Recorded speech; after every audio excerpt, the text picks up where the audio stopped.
मैंने आपको कुछ टॉपिक्स पहले ये बताया था कि आप कोई भी जॉब करें, लोकल करें, इंटरनेशनल करें, बट आप कुछ करें ऑनेस्टली। तो इस टॉपिक में आपसे बात करना चाहूँगा कि अगर आप जॉब पे अप्लाई कर रहे हैं, तो किस तरह से अप्लाई करें? जॉब पे अप्लाई करने का भी एक तरीका होता है। अब प्रॉब्लम ये है कि लोग इसको समझते हैं कि जैसे जॉब पे अप्लाई करना लाइक एक पैथेटिक काम है और इसको सबसे घटिया समझकर वो इस तरह से ट्रीट करते हैं कि ये इतना मुश्किल काम कौन करेगा? जॉब हमें मिल जाए तो हम फिर काम कर लेंगे, लेकिन जॉब अप्लाई करने के लिए हम मेहनत करने को तैयार नहीं होते हैं।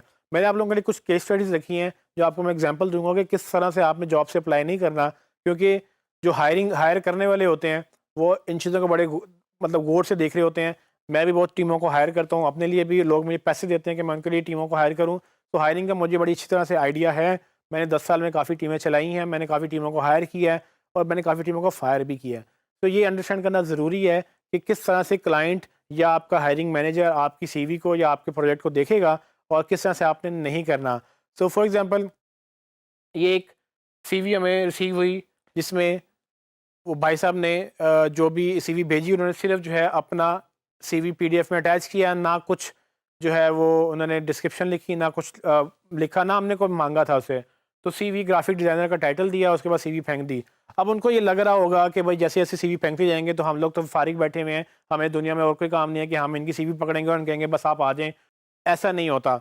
हायरिंग मैनेजर्स जो हैं वो बड़ा सीरियस लेते हैं इन चीज़ों को। अगर आप उनका टाइम अब्यूज़ करेंगे, ये वो ईमेल एड्रेस था जिस पे क्लाइंट्स के लिए ऑनलाइन ईमेल एड्रेस रखा गया है। आपको लगता ये है कि अगर आप वो ईमेल पकड़ के हायरिंग मैनेजर को ईमेल कर देंगे जस्ट बिकॉज़ कि आपके पास ईमेल आ गया है, तो इसका मतलब ये नहीं कि वो ईमेल सीवी चल जाएगा। हाँ, एक आप अपना जो मैं आपको बता सकता हूँ कि क्या होगा, आप अपना नुकसान कर बैठेंगे। क्योंकि जब ये सीवी वो अपनी लिस्ट में डालेगा कि जिन लोगों को हायर नहीं करना, कल को एक्चुअली में आपको जब ये कंपनी जॉब पोस्ट करेगी, यानी कि मेरी कंपनी अब जब जॉब ये जॉब पोस्ट करेगी और मैं इसका नाम ढूँढूँगा अपनी ईमेल डेटाबेस में, वहाँ पर मुझे इसकी सीवी मिलेगी, तो मुझे याद आएगा कि इस ये जो है पहले बगैर पूछे ऐसे ईमेल हमें सीवी भेजे हैं, जो कि एक अनएथिकल बिहेवियर है। आपको किसी भी वेबसाइट में जाकर प्रॉपर जॉब की वो देखनी होती है कि जॉब्स की एक अवेलेबिलिटी है या नहीं, अगर है तो अप्लाई करें, अगर सीवी एक्सपेक्ट कर रहे हैं तो करें, वरना ना करें, क्योंकि क्लाइंट्स जो है हायरिंग मैनेजर माइंड करते हैं। एक और एग्जांपल मैं आपको दिखाना चाहूँगा। अब इन्होंने क्या किया कि इन्होंने भी सीवी भेजा, लेकिन इन्होंने एटलीस्ट कुछ लिखने की ज़हमत की थोड़ी-सी, वो भी कॉपी पेस्टेड था कि आपकी एक जॉब ओपन है और ये जो है चीज़ें वगैरह-वगैरह। लेकिन एक जो गलती थी इस दफ़ा, वो क्या थी? अव्वल तो ये जॉब मैंने तो कहा ही नहीं था कि मैं हायर कर रहा हूँ, फिर भी उन्होंने सीवी भेजा। लेकिन चलें, भेजा भी, तो वो मुझे नहीं भेज रहे हैं, वो असल में 5-10 कंपनियों और को भी भेज रहे हैं और सबसे बड़ा ब्लंडर ये है, उन सबको सीसी किया हुआ है। अब ये भाई साहब क्या कर रहे हैं कि जितनी कंपनियों में इन्होंने अप्लाई किया है, वो सब कंपनियां नाराज़ हैं कि ये ऐसे स्पैमिंग कर रहे हैं, और कल को जब इन्हीं में एक्चुअल इंटरव्यू देने जाएंगे तो वो ये बात अगर उनको हायरिंग मैनेजर को पता चल गई कि ये वही भाई साहब हैं जिन्होंने हमें पहले ऐसी ईमेल्स भेजी हैं और क्या कहते हैं कि ये ऑलरेडी स्पैम कर रहे हैं, तो ये 8-10 एजेंसियों के, अगर आपको लगता है कि आप एक ग्राफिक डिज़ाइनर हैं या आप एक जो है वो एचआर मैनेजर हैं, आप लुकिंग फॉर अ जॉब को लिख के, एचआर मैनेजर लिख के आप 10 कंपनियों की ईमेल लिख के उनको सीवी भेज देंगे तो आपको जॉब मिल जाएगी। जॉब हंटिंग ऐसे नहीं होती। जॉब हंटिंग ऐसे होती है कि आप जाएँ नेट पे देखें, जिनको ज़रूरत है वो उनसे बात करें और फिर वो आपको रखेंगे। तो नीड एंड वांट की जो इंटेंशन वाली जो बात है ना, उसको ज़िंदगी में पल्ले बाँध लें कि जिसको जब ज़रूरत होगी वही बंदा आपको रखेगा, वही बंदा आपको पैसे देगा। वरना आप किसी से ज़बरदस्ती ना तो जॉब ले सकते हैं, ना उनको ज़बरदस्ती अटेंशन दिलवा सकते हैं। उल्टा आप ये करेंगे कि अपना नुकसान कर लेंगे।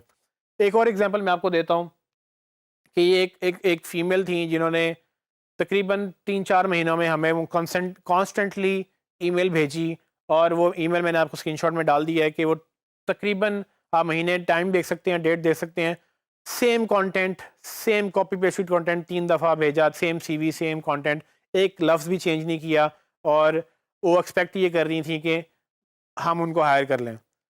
ऐसे जॉब्स नहीं मिलती। जॉब्स लेने के लिए प्रॉपरली एथिकली बात करनी पड़ती है उन लोगों से जिनको एक्चुअली लोग चाहिए। इतने एटिकेट्स नहीं है कि कम्युनिकेशन एक स्किल है और आपको प्रॉपर कम्युनिकेशन करनी है, आपको ये पूछते हैं तो आप सिर्फ एक ईमेल लिखें प्रॉपरली कि मुझे जो है एक जॉब चाहिए, या कम से कम आप उनसे पूछें कि आपके पास जॉब्स हैं कि नहीं हैं। ऑलमोस्ट हर कंपनी का एक पेज होता है जिसमें जॉब लिखी हुई होती हैं, अगर नहीं है तो आप उनसे इंक्वायर करें, इंक्वायर करने के बाद सीवी भेजें।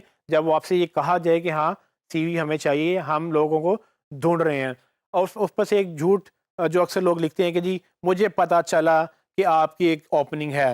भाई आपको कैसे पता चला, कहाँ पर लिखा था कि हमारे पास ओपनिंग है? आपने सिर्फ और सिर्फ एक बात करने की गर्ज से आपने वो किया है। तो ये चीज़ें मैं आपको एक उस एंगल से बता रहा हूँ कि जब हायरिंग मैनेजर्स जो हैं वो किस तरह से परसीव करते हैं, इस तरह से आप अपना केस बिल्ड नहीं करते, अपना केस ख़राब करते हैं।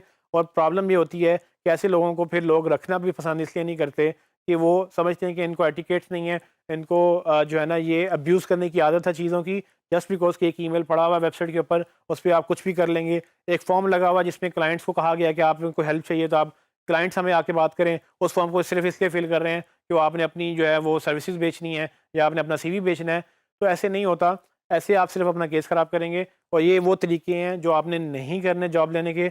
जॉब लेने का एक ही तरीका है, देखें जहाँ पर जॉब है वहाँ जाके खुद को प्रेजेंट करें, उन्हें तो बोलें कि जी आपको ये ज़रूरत है, ये मैं पूरी करूँगा और मैं बड़ी अच्छी तरह से पूरी करूँगा। आपको अगर वो ट्रस्ट नहीं है, मुझसे आप टेस्ट ले लें, टेस्ट ले लें, या मुझे आप मैं 1 महीना फ्री काम करने को तैयार हूँ। अगर आपको वैसे भी 1 महीना 2 आप अक्सर लोग मेरे पास आते हैं जी मैं 2 साल हो गए जॉब ढूँढ रहा हूँ। 2 साल हो गए, अच्छा 1 महीना फ्री काम कर लोगे? नहीं। अच्छा भाई 2 साल से आपने काम नहीं किया तो आपको कोई मसला नहीं था। 1 महीना फ्री में काम कर लेंगे, जहाँ से हो सकता है कि अगर आप अपने आप को प्रूव कर लें, अगर आपको इतनी ट्रस्ट है तो फ्री काम करके प्रूव कर लें कि भाई मैं काम कर सकता हूँ, फिर आप जॉब कर लें।